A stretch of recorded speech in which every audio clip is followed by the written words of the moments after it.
Once upon a time in the city of Onitsha, there lived a young woman named Ebere. She was 27 years old, married to a hard-working man called Sam, and together they had a baby girl who was just 1 year old. Sam was an electrical engineer who traveled from site to site, wiring houses and fixing transformers. He was not rich, but he was honest. Their family lived in a modest but neat 2-bedroom apartment close to the main market. Welcome to Stories by Ricardo. Here, we don't just tell stories, we bring real emotions to life. Each tale you hear is packed with lessons, heartbreak, redemption, and unforgettable moments. So relax, open your heart, and let today's story take you on a journey you'll never forget. But Ebere was not content. Every day she watched her neighbors and friends flaunt the latest smartphones, take pictures, and post on Facebook, TikTok, and Instagram. Whenever she saw them laughing as they posed with their shiny iPhones, her heart burned with jealousy. Ebere carried an old Android phone with a cracked screen. Anytime she tried to take a selfie, she frowned because the pictures didn't look clean like her friends' photos.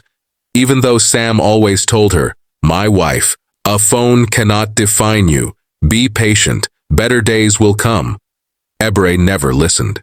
She felt mocked by life. One afternoon, her childhood friend Ngozi came to visit. Ngozi was dressed in designer clothes, carrying an iPhone with a gold case that glittered in the sun. She placed it on the table carelessly, smiling as she scrolled through her social media. "Ebere, you still use this your small phone?"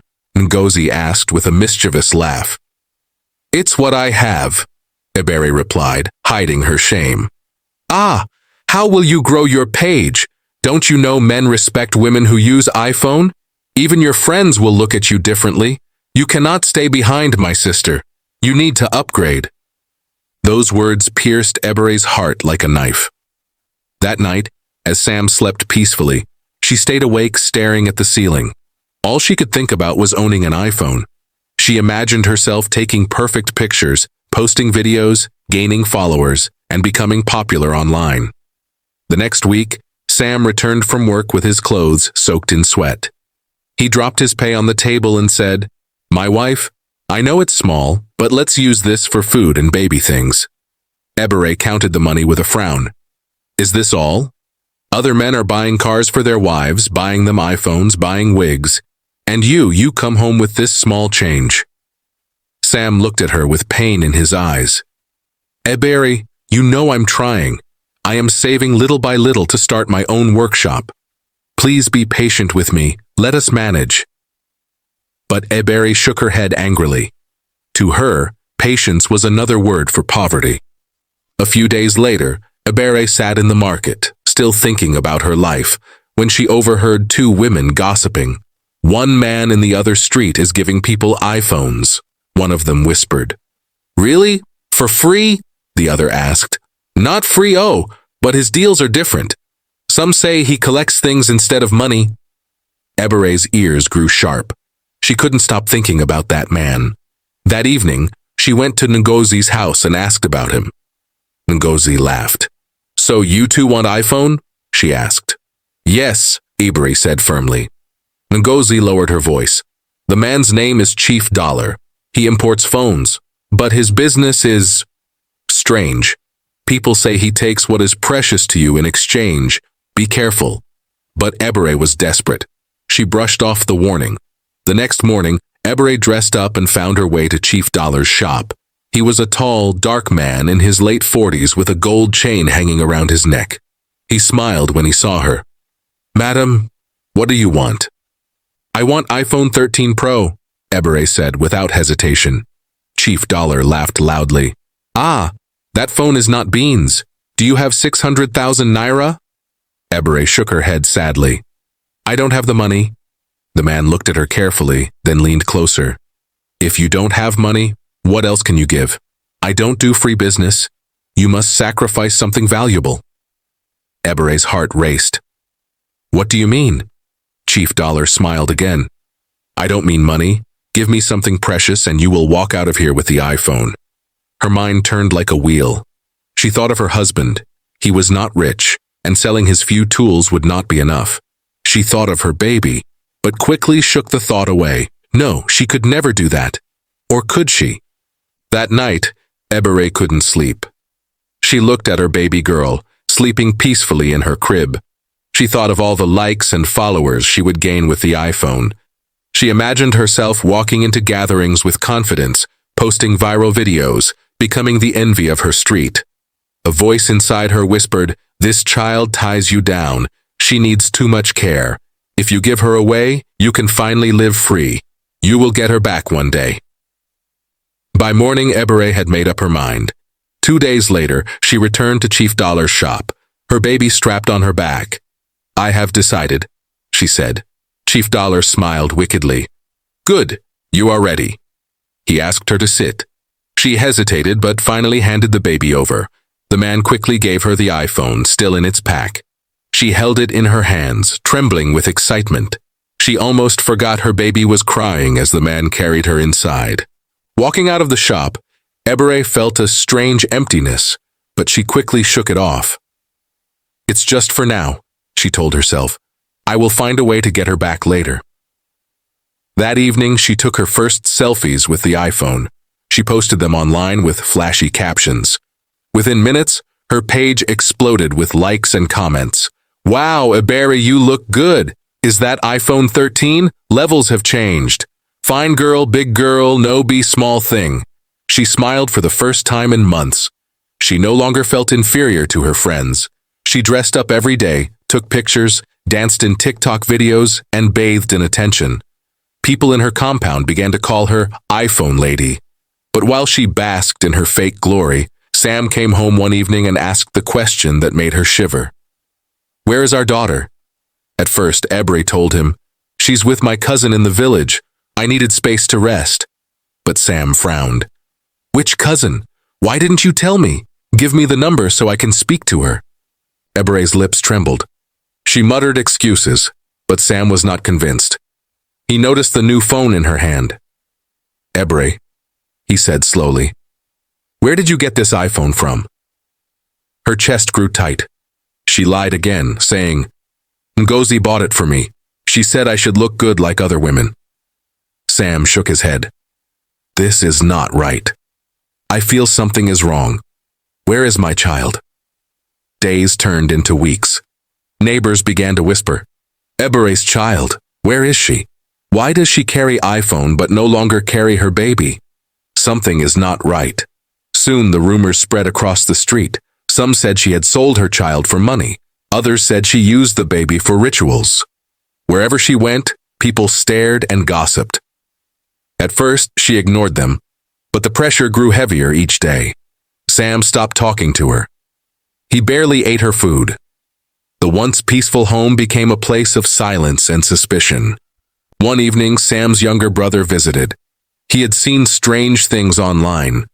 A neighbor had secretly recorded a video of Ebere dancing with her iPhone and captioned it, "The woman who sold her baby for a phone." The video went viral. Sam confronted her in tears. "Ebere, what did you do with my daughter? Tell me the truth before it is too late." But she only wept and begged. "I did it for us, for me, for fame. I didn't mean to lose her forever." Sam broke down. He packed his clothes that night and left the house, leaving her alone with her shame. The night Sam left the house, Ebere sat alone, clutching her iPhone tightly in her hands. The screen glowed brightly, but for the first time, it gave her no joy. The silence in the house was unbearable. Her husband's voice was gone. Her baby's cry was gone. What remained was emptiness, cold and heavy. Neighbors whispered through her window, mocking her. "That's the woman who sold her child." She wanted fame. Now she has shame. She will never know peace again. Their words pierced her soul. But instead of repenting, Ebere tried to drown her guilt with social media. She told herself, "I will become big online. I will show everyone that I made the right choice." Every morning, she dressed up in borrowed clothes from Ngozi, painted her face, and posed with her iPhone. She uploaded videos of herself eating in fancy restaurants she couldn't afford, all paid for by small men who wanted to use her. Online, people called her Slay Queen. They admired her beauty, envied her phone, and believed she was rich. But offline, she was alone. Sam never returned. The neighbors avoided her. Mothers dragged their children away whenever she walked by. Even small children whispered, "That's the woman who sold her baby." Ebere smiled online but cried every night in her empty room. One evening, Sam returned quietly to the compound. He came with 2 policemen. His face was heavy with anger and pain. He pointed at Ebere. "This is my wife," he said. "She sold my daughter. I want her to confess."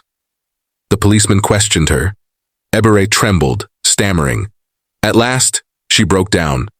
"Yes, I gave the child away for an iPhone, but I didn't mean it. I thought I could get her back." Her words fell like fire on the ears of the neighbors who had gathered outside. They screamed in shock, cursing her. "Abomination! Wicked mother! God will judge you."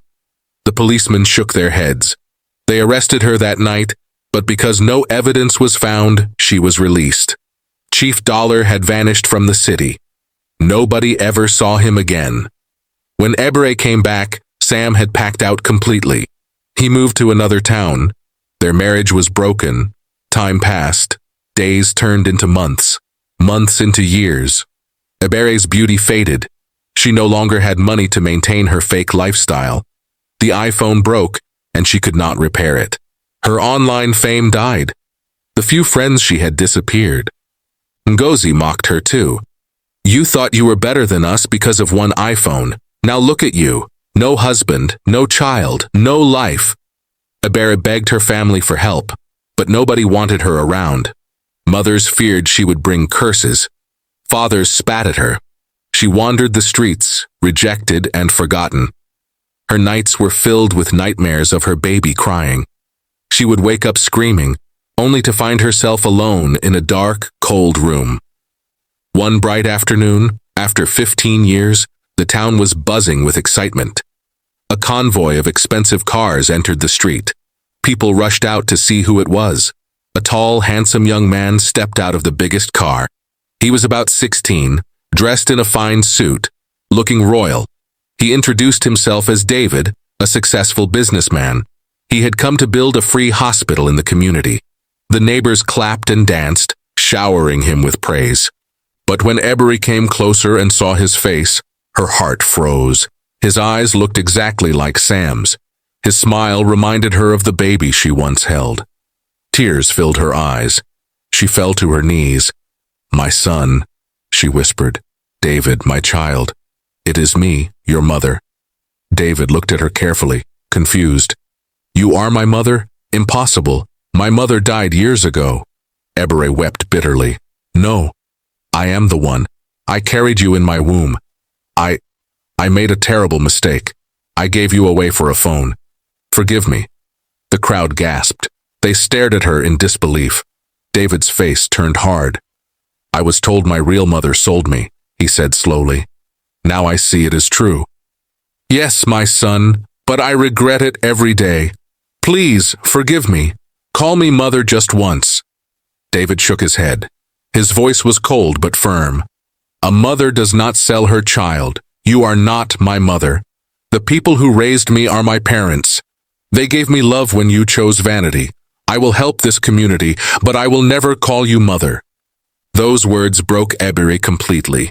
She screamed, rolling on the ground, begging for forgiveness. But David turned away, walking into the crowd of admirers. The people followed him, cheering his name, leaving Ebere alone in the dust. From that day, Ebere became a shadow. She wandered the markets, begging for food, rejected by everyone. Some gave her pity, others gave her curses. Her once beautiful face became wrinkled. Her eyes were always red from crying. One rainy night, she was found sitting under a tree, holding the dead iPhone in her hands, whispering to herself, "My child, my child." She died quietly there, alone. The moral lesson. This story spread far and wide, and people told it for years. Mothers warned their daughters, husbands warned their wives, and the lesson was clear. Greed and vanity can blind the heart, but a mother who betrays her child loses everything. Thank you for watching Stories by Ricardo. If this story touched you, made you think, or left you speechless, don't forget to like, share, and subscribe. Until next time, always remember, every struggle has a story, and every story matters.